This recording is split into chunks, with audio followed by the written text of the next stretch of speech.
मतचोरीच्या आरोपांवरून राहुल गांधींचा hydrogen bomb, Brazilian मॉडेलचा photo मतदार यादीत वापरल्याच्या दाव्यानं खळबळ. तर काँग्रेस नेत्यांनीच हरियाणात काँग्रेसला हरवलं, केंद्रीय मंत्री किरेन रिजिजू यांचा पलटवार. भाजपा वगळता इतर पक्षांसोबत आघाडीसाठी अनुकूल, शरद पवारांच्या राष्ट्रवादीचा मोठा निर्णय. आगामी निवडणुकात काका पुतण्या एकत्र येण्याच्या चर्चांना पुन्हा उधाण.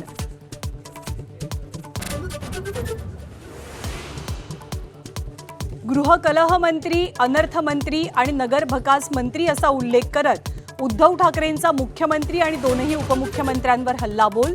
मराठवाड्यात बांधावर जात शेतकऱ्यांशी संवाद, तर राजकीय दौरा असल्याचा भाजपचा पलटवार.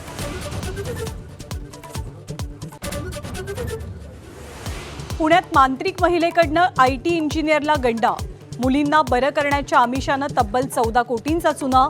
इंग्लंडमधल्या मालमत्तेचाही सुपडा साफ, ठगबाज मांत्रिक फरार.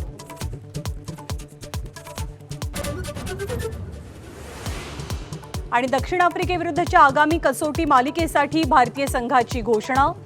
गिल कर्णधार तर रिषभ पंतकडे उपकर्णधार पद. इंग्लंड दौऱ्यातल्या दुखापतीनंतर रिषभ पंत करणार पुनरागमन.